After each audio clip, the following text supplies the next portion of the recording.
باب التحریم تجارت الخمر فی المسجد عن عائشة قالت لما انزل الآية من سورة البقرة في الربا خرج النبي صلى الله عليه وآله وسلم إلى المسجد فقرأهن على الناس ثم حرم تجارت الخمر۔ باب امام بخاری نے قائم کیا مسجد کے اندر خمر یعنی شراب کی تجارت کا حرام ہونا۔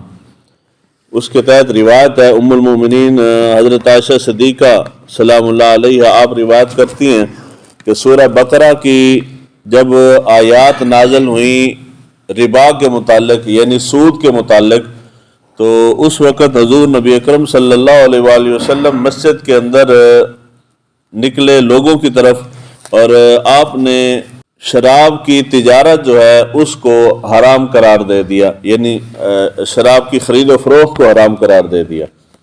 اسلام کے اندر شراب جو ہے یہ حرام قطعی ہے، تھوڑی مقدار ہو یا زیادہ مقدار ہو، نہ اس کو خرید سکتے ہیں، نہ اس کو بیچ سکتے ہیں، نہ اس کو رکھ سکتے ہیں، نہ اس سے آمدنی یا منافع حاصل کر سکتے ہیں۔ یعنی جو چیز حرام ہے اس کو بیچ کے جو منافع لیا جاتا ہے یا جو پیسہ کمایا جاتا ہے وہ بھی حرام ہے۔ یعنی یہ نہیں کہ میں شراب پیتا نہیں ہوں مگر صرف بیچتا ہوں۔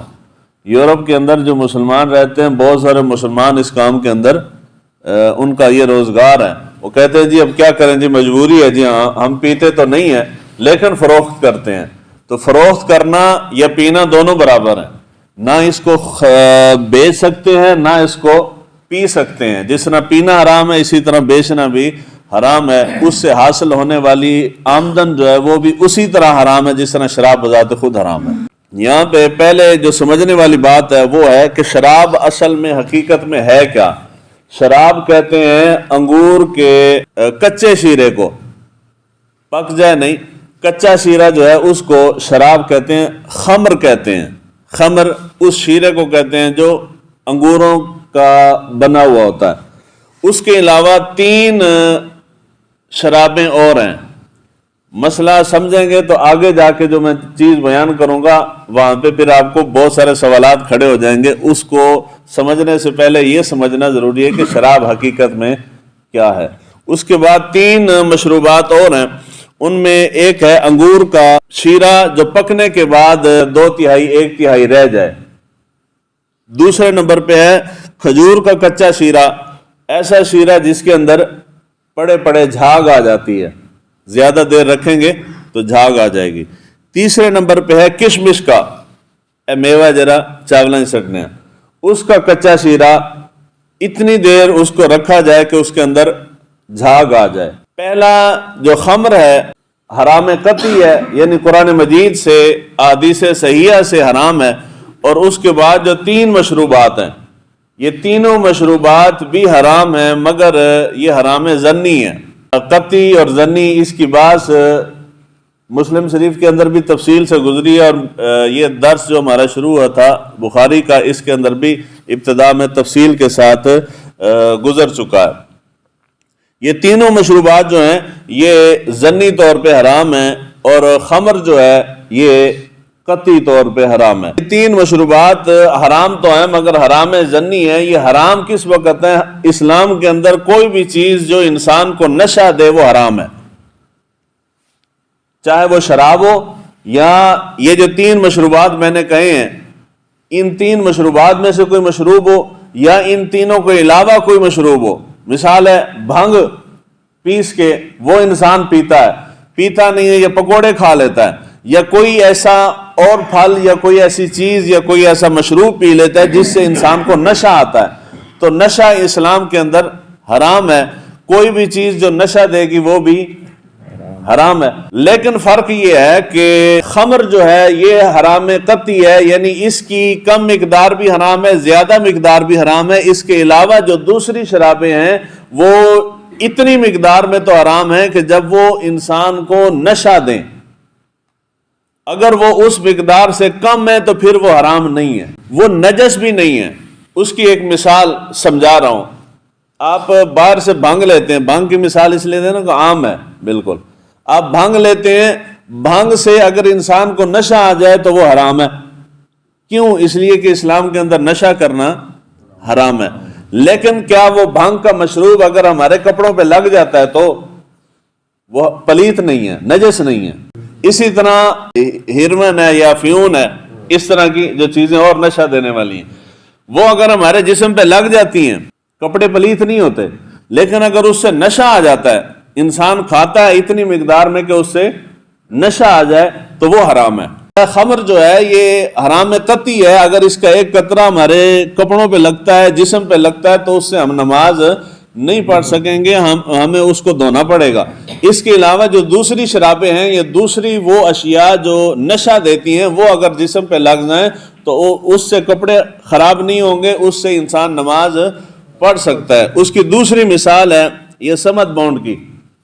سمت باؤنڈ ہوتی ہے نا تھلے لان والی، نشہ کرنے والے اس کا بھی نشہ کرتے ہیں نا جی. ڈاکٹر صاحب نے زیادہ پتہ ہے نا، کوئی مریض آندے رہنا.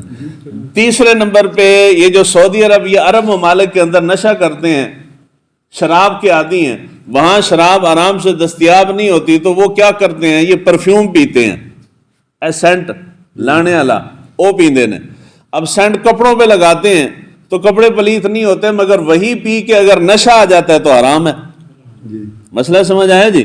سمت بانڈ ویسے حرام نہیں ہے، میرے کپڑوں پہ لگ جائے تو آپ نماز پڑھ سکتے ہیں، لیکن اگر اسی سے آپ نشہ کرتے ہیں، نشہ آ جاتا ہے تو وہ حرام ہے. مسئلہ سمجھ آ گیا؟ یہ ہے عام چیزوں کے متعلق، دوسری شرابوں کے متعلق. لیکن جو خمر ہے، خمر کے متعلق یہ ہے کہ نشہ آئے یا نہ آئے یہ حرام ہے. فرق سمجھا رہا ہوں تاکہ ذہن کلیئر ہو.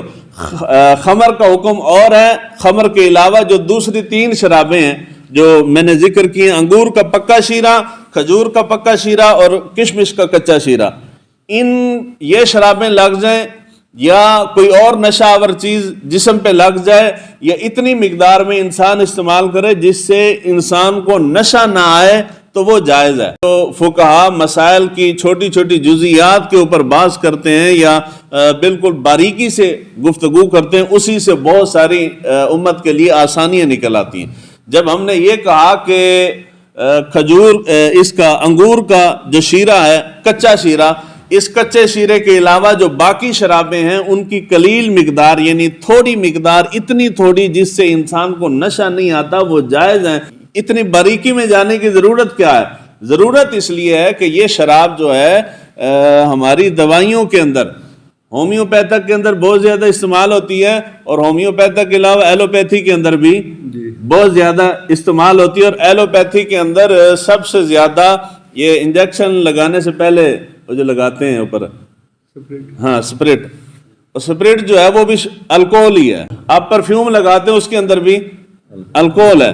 یہی اسپرٹ کے ساتھ لوگ نشہ بھی کرتے ہیں. اگر وہ نشہ کرتے ہیں تو وہ نشہ حرام ہے، کیونکہ اسلام کے اندر نشہ کرنا حرام ہے. لیکن اگر انجیکشن لگواتے ہیں اور وہ انجیکشن سے پہلے ڈاکٹر صاحب آپ کو لگاتے ہیں، لگانے کے بعد بھی اوپر لگاتے ہیں، وہ گر جاتا ہے کپڑوں کے اوپر، تو آپ نماز پڑھ سکتے ہیں. باریکی کے اندر جا کے فقہا نے کلام کیا تو اس سے کتنے مسائل نکل آئے.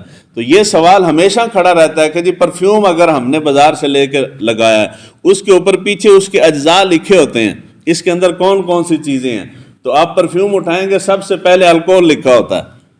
تو الکوہول ہمارے مسلمان سمجھتے ہیں الکوہول سے مراد شراب ہے، لیکن وہ جو الکوہول ہوتی ہے، الکوہول میں اور خمر کے اندر زمین آسمان کا فرق ہے. الکوہول اور چیز ہے، شراب خمر جو ہے یہ اور چیز ہے.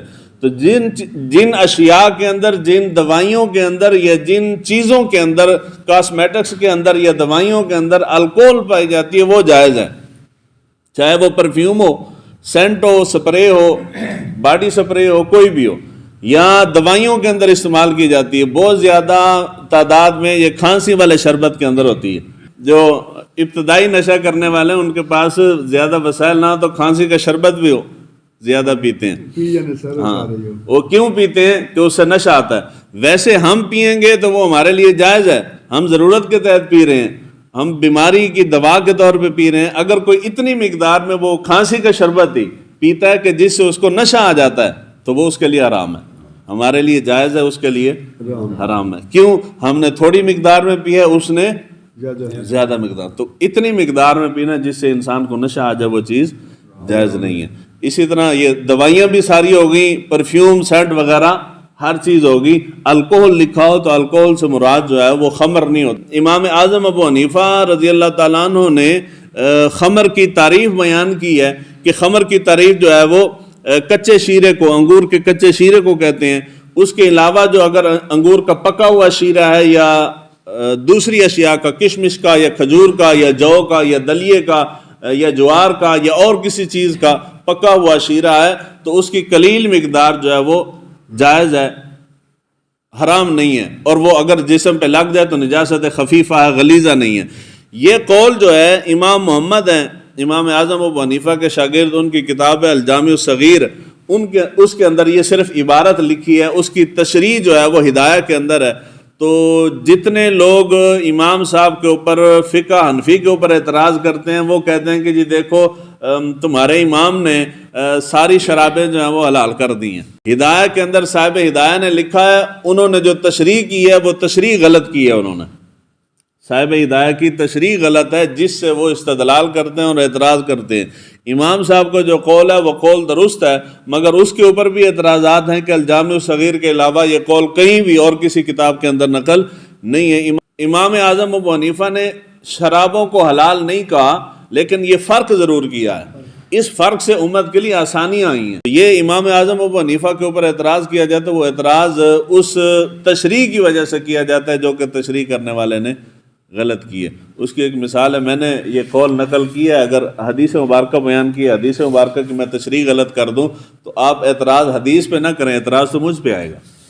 میں نے جی گل جی میں نہیں سمجھا سکیا تو میرے اتنے اعتراض آئے گا، حدیث پاک دے اتنے اعتراض نہیں ہوئے گا۔ امام صاحب دا قول درست ہے، مگر اگر تشریح صاحب ہدایہ نے کی تھی اور تشریح درست نہیں ہوئی تو تشریح غلط ہے۔ کوئی سوال ہے جی خمر دے متعلق؟